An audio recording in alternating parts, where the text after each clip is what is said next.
നിങ്ങൾക്ക് പനി വരുമ്പോൾ പേടിക്കാത്ത രക്ഷിതാക്കൾ വളരെ കുറവായിരിക്കും അല്ലേ? എന്നാൽ നിങ്ങൾ പാനിക്കാവല്ല വേണ്ടേ. ഇതിനനുസരിച്ചുള്ള ഇത്തരം സാഹചര്യങ്ങൾ കൈകാര്യം ചെയ്യാനുള്ള കാര്യങ്ങൾ നിങ്ങൾ അറിഞ്ഞിരിക്കുകയാണ് വേണ്ടത്. എന്താണ് നമ്മൾ ആദ്യമായിട്ട് ശ്രദ്ധിക്കേണ്ടതെന്ന് വെച്ചാൽ, കുട്ടികൾക്ക് അയഞ്ഞ കോട്ടൺ വസ്ത്രം ഇടാൻ വേണ്ടിയിട്ട് അല്ലെങ്കിൽ കാറ്റ് കടക്കുന്ന രീതിയിലുള്ള വസ്ത്രങ്ങൾ ഇടാൻ വേണ്ടി ശ്രമിക്കുക.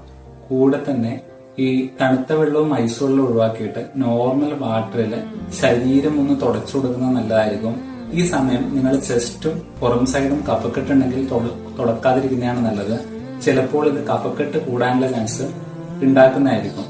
കൂടെ തന്നെ ഈ അപസ്മാരം പോലുള്ള ലക്ഷണങ്ങള്, ക്ഷീണം, ശ്വാസം മുട്ടല്, ഇങ്ങനെയുള്ള എന്തെങ്കിലും തരത്തിലുള്ള അധികമായിട്ടുള്ള ലക്ഷണങ്ങൾ കാണുന്നുണ്ടെങ്കിൽ നിങ്ങൾ ഉടൻ ഒരു ഡോക്ടറെ കൺസൾട്ട് ചെയ്യേണ്ടതും കുട്ടികൾക്ക് ആവശ്യമായിട്ടുള്ള വെള്ളം അല്ലെങ്കിൽ ഇളനീർ വെള്ളം പോലുള്ള പാനീയങ്ങള്, ഭക്ഷണം ആവശ്യമായിട്ടുണ്ടെങ്കിൽ ലഘുവായ ഭക്ഷണങ്ങളൊക്കെ കൊടുക്കുന്നത് ഇത്തരം സമയങ്ങളിൽ വളരെ നല്ലതായിരിക്കും.